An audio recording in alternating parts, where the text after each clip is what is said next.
Hi friends, welcome to our channel Learn Before You Lose. WD Gann की book का chapter number 2। अगर आप heading को देखोगे, चैप्टर की हेडिंग क्या है? चैप्टर का टाइटल है can money be made in Wall Street और can the stock market be beaten. Wall Street बोलो या एनएससी बोलो या बीएससी बोलो, बात एक ही है।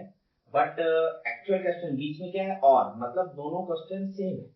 ठीक, can the stock market be beaten. अब सिंपल सा बात है, कोई ट्रेडर है वो एक बुक लिख रहा है तो ऑब्वियस सी बात है वो बुक तभी लिखेगा ना कि उसने स्टॉक मार्केट में सक्सेस हासिल किया होगा, तभी तो फेमस होगा, तभी लोग उसकी बुक को पढ़ेंगे। वो लिखने के टाइम पे ये क्वेश्चन कर रहा है इससे अपने रीडर लोग से कि can the stock market be beaten.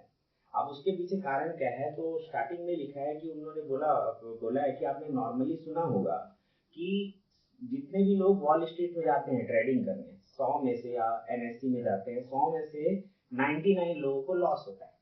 But आज के सिनारियो में अगर आप YouTube देखो, जब YouTube में इतना फेमस नहीं था, मैं आज से 15 साल 20 साल पहले की बात बोल रहा हूँ, उस टाइम पे स्टॉक मार्केट को या तो सट्टा बोला जाता था या तो ये बोला जाता वहां लॉस के अलावा कुछ नहीं होता। और ये बुक है 100 ईयर ओल्ड। ठीक है, तो उस टाइम पे जो बातें हुई है उसके हिसाब से लिखा है। आजकल हो क्या रहा है, लोगों को लॉस होता है बट दिखाते सिर्फ अपना प्रॉफिट है करके, अपने को लग रहा है कि प्रॉफिट बहुत लोग को हो रहा है, ये देख के लोग अट्रैक्ट हो रहे हैं। लास्ट 6 महीने में जो मार्केट गिरा है उसके कारण बहुत लोगों ने अपना एसआईपी ब्रेक किया, बहुत लोगों ने अपना इन्वेस्टमेंट हटा लिया। ठीक है फ्रेंड्स, तो ये जो क्वेश्चन है, टॉपिक आपको लगेगा एक तो सिंपल है, इसको स्किप कर सकते हो, पर नहीं, जब आप बार बार पढ़ोगे तब समझ में आएगा कि एक एक जो चैप्टर है ना वो स्टेप बाय स्टेप ग्रोथ है। ठीक है, चैप्टर 1 क्लास 1 है, चैप्टर 2 क्लास 2 है। WD गैन ने जो बुक, पता नहीं उन्होंने ये बुक एस्ट्रोलॉजी के हिसाब से लिखा है कि नहीं, पर मैं जब इसके चैप्टर में अंदर के अंदर जो टॉपिक है हर चैप्टर में बताना क्या चाहे, जब उसको मैच करता हूँ एस्ट्रोलॉजी एस्ट्रोनॉमी से तो परफेक्टली मैच करता है। ये सारा चैप्टर एक्सप्लेन करने के बाद मैं आपको एस्ट्रोलॉजी कैसे है वो आपको बताऊंगा, जो देख के आपको थोड़ा सा माइंड आपका ब्लो आउट हो जाएगा कि अरे ऐसा भी है, कि इत्तेफाक है कि सच में ऐसा किया गया है, वो एक क्वेश्चन मार्क रहेगा, है ना।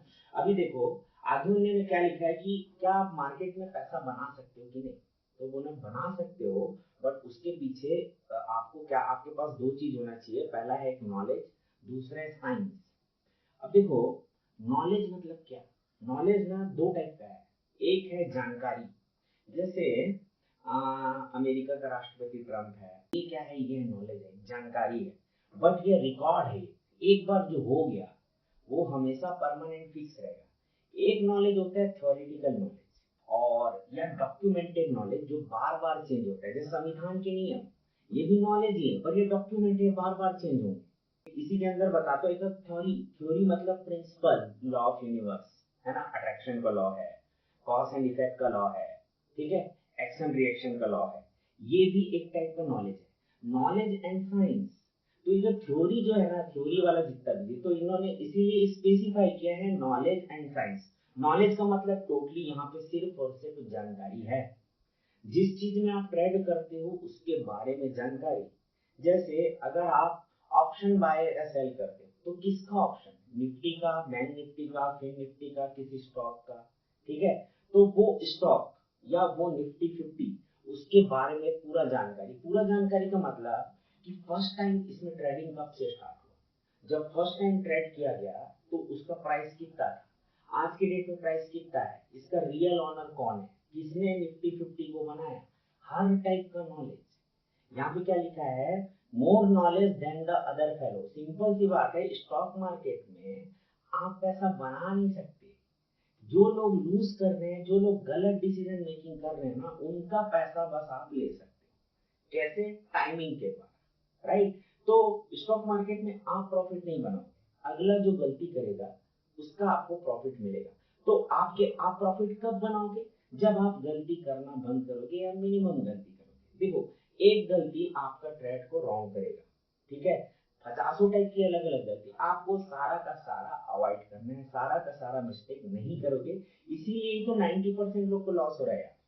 बट रियल में आप लॉन्ग टर्म में देखोगे ना, तो ट्रेडर 100 में से 99 को लॉस होता है ना। वो 5-10% जो दिखा रहा है वो एवरेज डेटा है, वो मंथ वाइज डेटा है, ठीक है, ट्रेडर कई बहुत सारे चेंज होते जा रहे हैं, है ना, और बहुत सारे नए ट्रेडर आ रहे हैं, तो नए ट्रेडर का भी पर एवरेज क्या निकल आता है, एक मंथ में जितनी ट्रेडिंग हुई आपको वो डेटा दिखता है, ठीक है, पर रियलिटी में 100 में से 99 ट्रेडर को लॉस होता है।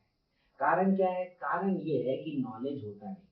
नॉलेज का मतलब आपका मेथड नॉलेज नहीं है, मेथड तो कुछ है ही नहीं यार, एक टाइप का तलवार है, समझ जाओ, युद्ध लड़ना है तो तलवार है, तलवार लोग जीतने वाले लोग तो चाकू में भी तलवार वाले को हरा देते, बिना हथियार के हरा देते, है ना। तो रियल रियल चीज क्या है, नॉलेज, किसका आप ट्रेडिंग कर रहे हो, है ना। जैसे आप वार कर रहे हो तो अगला प्रतिद्वंदी कौन है, आपको कितना आता है मैटर नहीं करता, आप वार में जीतो कि नहीं, किसके साथ वार हो रहा है वैसे मैटर करता है। और आपको क्या होना चाहिए, जो जिसके साथ वॉर हो रहा है उससे आप ज्यादा सबल रहोगे, ज्यादा बलवान होगे, ज्यादा बुद्धिमान होगे, तभी आपको युद्ध जीतोगे। सेम ट्रेडिंग में जो अदर फेलो है, कोई भी रहे, स्टॉक का मालिक भी रहे, अगर आप उससे ज्यादा जान गए तभी आपको आपको प्रॉफिट होगा, उसका जो लॉस होगा वो आपको प्रॉफिटेबल होगा। पर यहाँ पे मोस्टली जो स्टॉक का ऑनर होता है वो ऑब्वियस सी बात है सब चीज जानता है, उसके कंट्रोल में होता है, ठीक है। बाकी जो लोग हैं जो उस स्टॉक को खरीद रहे हैं या बेच रहे हैं, आपको उससे ज्यादा जानना पड़ेगा। तो स्टॉक मार्केट का रियल ड्राइविंग फोर्स क्या है, मनी, और मनी जिसके पास ज्यादा है वो इसका ड्राइविंग उसको ड्राइव कर सकता है, बट डिपेंड करेगा कि जो दूसरा पक्ष है वो कितना बलवान है, राइट। अभी थोड़ा सा आगे चलते हैं इसमें, उन्होंने क्या बोला है कि बिजनेस में भी 98% लॉस है। मैंने भी कुछ बिजनेस ट्राई किए थे, ठीक है, जॉब छोड़ने के बाद, बट मेरे को ये समझ में आया कि बिजनेस में आपको मतलब हाँ 100 में से 2% लोग ही फॉर्चून क्रिएट करते हैं, जिसको देख के लोग अट्रैक्ट होते हैं, है ना। तो आपको पहले स्टॉक मार्केट में अगर आप आए हो तो स्टॉक मार्केट का बहुत अच्छे से स्टडी करना पड़ेगा, पर रियल वर्ल्ड में आप बिजनेस करोगे तो वहां पे भी सेम आपको स्टडी, मनी, पैसा कुछ ना कुछ तो लूज करना पड़ेगा, तभी आपको गेन होगा, ठीक है। ये चैप्टर बहुत ही छोटा है, 2 पेज में उन्होंने खत्म कर दिया है ना, तो अपन भी इसको ज्यादा खींचेंगे नहीं। यहाँ पे उन्होंने चीज लिखा है, the majority of people who bias stocks lose money in the end, in the end, ठीक है, पूरा आपको वो लग रहा होगा कि अभी आप प्रॉफिट में हो, पर जब तक आपका लास्ट डे ट्रेडिंग का है उस दिन रियल कैलकुलेशन होगा कि आप सच में प्रॉफिट में हो कि लॉस में, क्योंकि एक मिस्टेक हो सकता है आपके जीवन के लास्ट समय में हो, वो आपका पूरा का पूरा पैसा निकाल सकता है, राइट।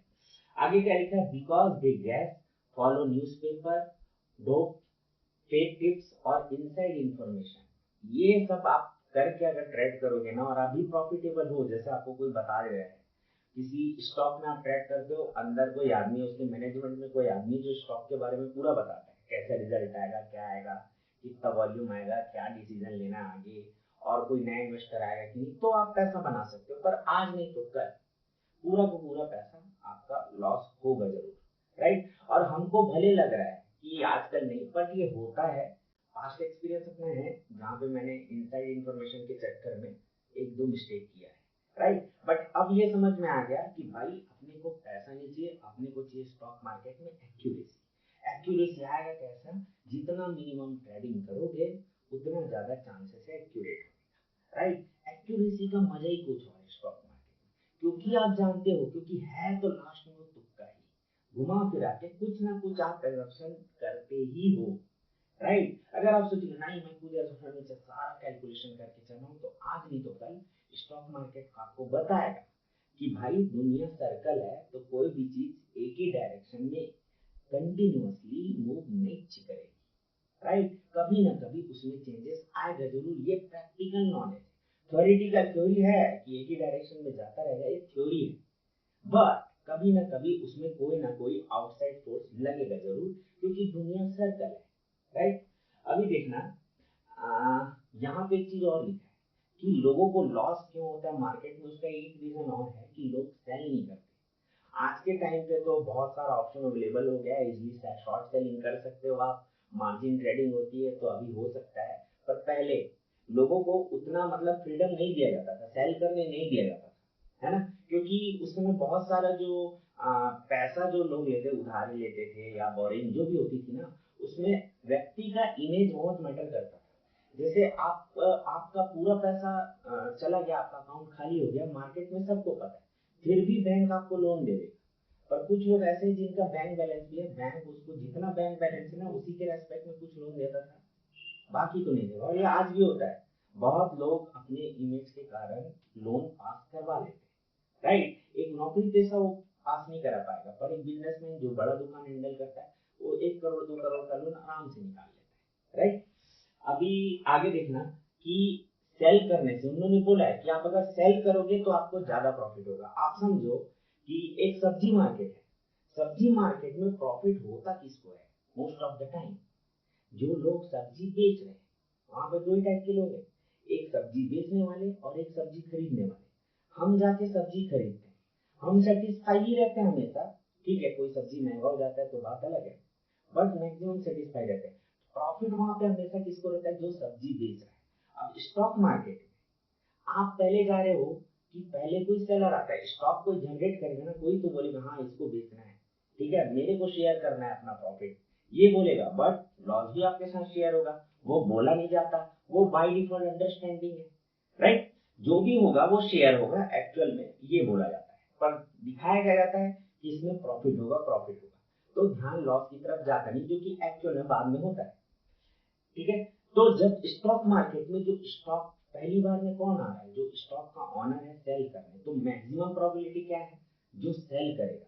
तो इसीलिए उन्होंने बोला है, और बोला है क्या कि इसमें मैं बोला नहीं हूँ, आप प्रैक्टिकल करके दिखाऊंगा, बुक को पढ़ोगे आप आगे तो उन्होंने प्रैक्टिकली एग्जांपल दिए हैं जहाँ पे बताया है कि देखो अगर आप शॉर्ट सेलिंग के रहते तो आपको जल्दी और ज्यादा प्रॉफिट होता, राइट। अभी आगे चलते हैं। उन्होंने लास्ट जो पैराग्राफ है वो एक बार अपन पढ़ते हैं कि tape reading require patience and the essence and value of it is concentration. Focus नहीं बोले, फोकस करने नहीं बोला जा रहा है, क्या बोला जा रहा है?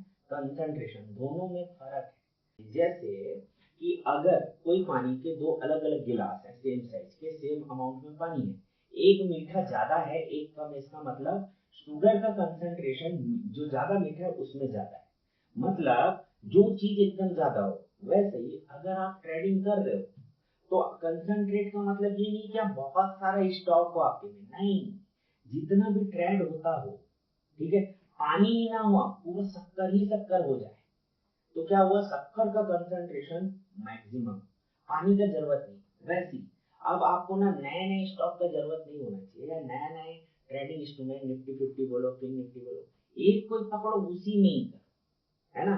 अब देखो एक चीज और बोला जाता है कि never put your all egg in one basket, right. ये है इन्वेस्टमेंट के लिए, ये पूरा चैप्टर है या जो भी मैं यहाँ पे बात कर रहा हूँ वो सिर्फ और सिर्फ ट्रेडिंग के। ट्रेडिंग का मतलब क्या? आप खरीदे हो बाद में बेच दोगे, ठीक है, जो प्राइस गेन होने वाला है, जो मूवमेंट आने वाला है, आप उसका बेनिफिट उठाने, मतलब आप रियल में टाइमिंग कर रहे हो, समय को आप भुनाना चाहते हो, वो होता है ट्रेडर। तो बात उसकी हो रही है। तो यहाँ पे क्या हुआ? कंसंट्रेशन मतलब अधिकता हो, है ना। तो जैसे आप वहां जाओ जहाँ पे ज्यादा पैसा है, तब आप जल्दी पैसा बनाओगे, इसीलिए तो गांव में पैसा नहीं बना पाते लोग, है ना, क्योंकि वहां कंसंट्रेशन नहीं है पैसे का। शहर में नॉर्मल आदमी बना लेता है, अधिकता है। वैसे आप एक ही चार्ट को पकड़ो, एक ही ट्रेडिंग इंस्ट्रूमेंट को यूज करो, आप देर सवेर पैसा बनाओगे बाय डिफॉल्ट, क्योंकि ट्रेडिंग में मेरे को बहुत कुछ पता रहता है, पर जब एक ही इंस्ट्रूमेंट को जब पकड़ना चालू किया तब समझ में, सिर्फ ट्रेडिंग की बात करें। इन्वेस्टमेंट में तो अपन मतलब कोशिश करते हैं कि एक बार फाइनल ले लिए, फिर उसके बाद जब सेल करना है तभी उसको देखना है, अदरवाइज नया कुछ, राइट। अभी देखो the success depends upon selecting a few stocks and concentrating upon them. इन्होंने बोला है कि आप 5 से 7 स्टॉक यूज करो और उसमें कंसंट्रेशन करो, मतलब एक ही स्टॉक के बारे में बहुत सारी जानकारी, है ना। अगर स्टॉक पानी है और जानकारियां शक्कर है तो क्या करो? जानकारी जानकारी भरते जाओ, तभी पानी ज्यादा मीठा होगा और तभी आपको बेनिफिट मिलेगा। तो फ्रेंड्स, भले ये चैप्टर का नाम बहुत सिंपल है, can money be made in stock market, है ना, और can the stock market be beaten, है ना, लगेगा आप पढ़ोगे एकदम सिंपल है, इसमें क्या देखने वाली बात है, पर बहुत इंपॉर्टेंट बात है नॉलेज और science, knowledge and science. Knowledge मतलब जानकारियां, इंफॉर्मेशन, ये स्टॉक कब खुला, क्या बेचता है, क्या करता है, कब क्या न्यूज आया है, क्या क्या है, कौन है, कौन है, ये वो सब जो भी जान सकते हो। साइंस, विज्ञान, विज्ञान मतलब price, space movement, time movement, ये सब आप जानोगे, ये इस चैप्टर से पता चलता है। दूसरा, फ्यू स्टॉक सिलेक्शन, कंसंट्रेशन, ये दो चीज यहाँ पे मिली है। दो तीन चीजें और आप पूरा पढ़िए, आपको अच्छे से समय लगाइए। देखो, एक बुक को आप बार बार पढ़ोगे, इमर्सन का फॉर्मूला है, एक बुक को बार बार पढ़ोगे तो फॉर्चून क्रिएट हो जाएगा, राइट। दूसरा एक और तरीका है, अगर एक बुक को बार बार पढ़ने से अच्छा एक ही लाइन को बार बार पढ़ो, उसके बाद नेक्स्ट लाइन में जाओ। बुक को 3 बार पढ़ना है ना, तो हर लाइन 3 3 बार पढ़ो ना भाई, या जब तक वो लाइन क्लियर ना हो। क्योंकि राइटर भी क्या लिखेगा, स्टेप बाय स्टेप लिखेगा, वो सीधा आपको पीएचडी नहीं पढ़ाएगा आपका पहले चैप्टर में, राइट। तो एक एक लाइन को बार बार पढ़ो, वो क्लियर हो जाए, क्लियर हो चाहे मत तो याद हो जाए कम से कम, ठीक है। उतना ही बहुत बहुत फायदा देगा आपको। तो ओके फ्रेंड्स, आज के वीडियो में इतना ही। नेक्स्ट वीडियो में कुछ और बताते हैं।